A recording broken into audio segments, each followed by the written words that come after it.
Buenos días, continuamos con Historia de México.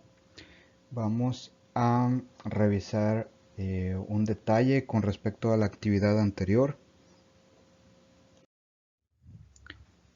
Aquí quiero hacer hincapié en un detalle con respecto a la última pregunta de la actividad anterior, que decía cuál de los tipos de historia es el que te enseñaron en tus niveles educativos anteriores. Lo correcto o más común era la historia de bronce. Hubo alguna persona que puso por ahí historia de los anales, también, pero más se repite la historia de bronce, porque en los libros de texto se exalta el virtuosismo y las hazañas de los héroes, a los que se idolatra y se les quita todo vestigio de errores humanos y ambiciones, hasta convertirlos en semidioses y ponerlos en estatuas.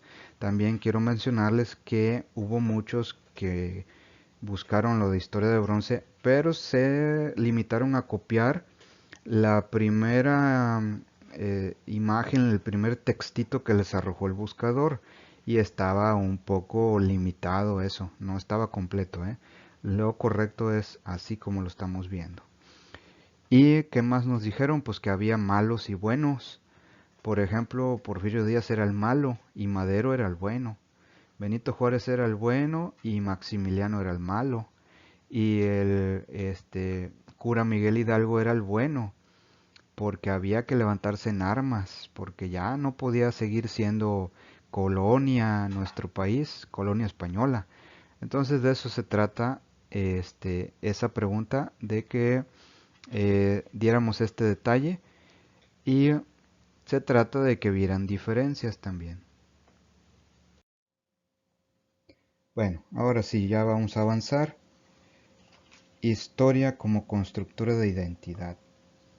Hay una actividad que le hicieron de tarea, que era una cuartilla donde describieras el lugar donde naciste, el espacio en el cual te desarrollaste, tu colonia, tu pueblo, tu casa, y cuáles eran tus ideales y sueños cuando eras pequeño y cuáles son en día de hoy.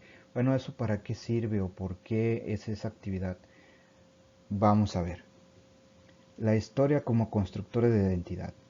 Mire, todo es importante, todos los sucesos de nuestra vida son importantes. Decimos que cada quien tiene su propia historia, así como las personas también los pueblos.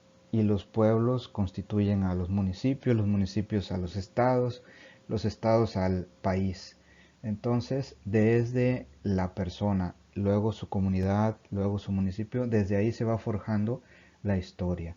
Y hay algo muy simple y sencillo que todos conocemos, que son las celebraciones que se llevan a cabo en nuestro pueblo, las fiestas patronales, que son parte de tu identidad, porque también son fragmentos de tu historia, de la historia de México y del mundo. El escritor Carlos Monsiváis, que es el que aparece ahí en la foto, dice que la historia contribuye a la inserción del individuo a la comunidad porque fortalece y amplía la conciencia colectiva, la cual entenderás como el conjunto de creencias, tradiciones y costumbres compartidas por un grupo social dentro de una comunidad. ¿Esto qué quiere decir? Que el hombre en su interacción en la sociedad es como va creando la historia. La historia no se crea sola, nada más la tiene que crear el hombre con su acción dentro de la sociedad, con el paso del tiempo, obviamente. Vamos a poner unos ejemplos de estas creencias, tradiciones y costumbres que van formando parte de nuestra historia. Hay una muy fácil de identificar. Todos la vemos llegar cada año y nos acordamos mucho porque es la época de los tamales, del chocolate, del pan. Bueno, es la época de celebrar Día de Muertos. Y aquí ya va la tarea que van a hacer. Miren, aquí les pongo un ejemplo del Día de Muertos, cómo se celebra en Naolinco. Ahí les puse un mapita. Naolinco es un pueblo que está cerca de Jalapa. Y ahí se le llama la cantada de Naolinco a la fiesta de Día de Muertos. Entonces la tarea es investiga cuándo se lleva a cabo la festividad y de qué se trata. Entonces estamos hablando de historia. Vamos a ver de qué se trata la cantada de Naulinco. Bien, ahí les puse unas fotos. Allá hacen unos altares muy grandes. Van a cantar al cementerio y también se disfrazan y andan ahí en la calle. Ah, y ponen estos adornos también en la calle o en... Aquí creo que es la Casa de la Cultura, lo que se ve ahí de que son hecho con flor de muerto, eso de todos los santos. Bueno, ya les toca a ustedes. ¿Cuánto de extensión? Máximo una cuartilla, ¿sale? Y aquí hay otra festividad que es en la misma época, pero es en otro lugar. Vean las diferencias. Esto se ve más masivo. Aquello se veía así como que por grupos separados, cada quien festejando. Sí al mismo día, sí la misma tradición, pero separado. Y aquí se ve bastante gente. Esto es Chantolo en Tempoal, Veracruz, donde se ríe, baila y llora con los muertos. Entonces también es la misma tarea. Investiga cuándo se lleva a cabo y de qué se trata. Esto es para entregar el viernes 3 de septiembre. También máximo una cuartilla. Seguimos. El siguiente tema, página 22 de su libro, dice carácter científico de la historia, polisemia de la historia. ¿Qué es eso de polisemia de la historia? Se refiere a todos aquellos significados que puede tener la palabra historia, según en el contexto en el cual se ha empleado. Y vean ahí una pequeñísima línea de tiempo que les puse. En la antigüedad, la historia era una narración que por lo regular lo hacían los señores, los viejitos, los abuelos, lo hacían en compañía de su familia o lo hacían los señores más sabios de la comunidad, hacían la historia a manera de narración, eran historias contadas. Luego en la Edad Media ya se vuelve interpretativa. Por lo regular en la Edad Media la historia la contaban los monjes, que eran los que poseían el conocimiento en grandes bibliotecas resguardadas en castillos o en monasterios. Y un poco en la Edad Moderna, donde ya viene lo de la ilustración, ahí ya la interpretación de la historia se da por gente de mucho conocimiento, por filósofos, por académicos, y también es interpretativa, o sea, lo que le entendían. Y eso era lo que daban a conocer, una versión de la historia. Y hasta llegar al siglo XXI, al siglo XIX, perdón, y sí, hasta ahora en nuestros días, siglo XX y después siglo XXI, la historia como ciencia, o sea, usando un método, una serie de pasos a seguir para lograr demostrar una hipótesis, ¿sale? Bueno, eso se refiere a la polisemia de la historia. Seguimos.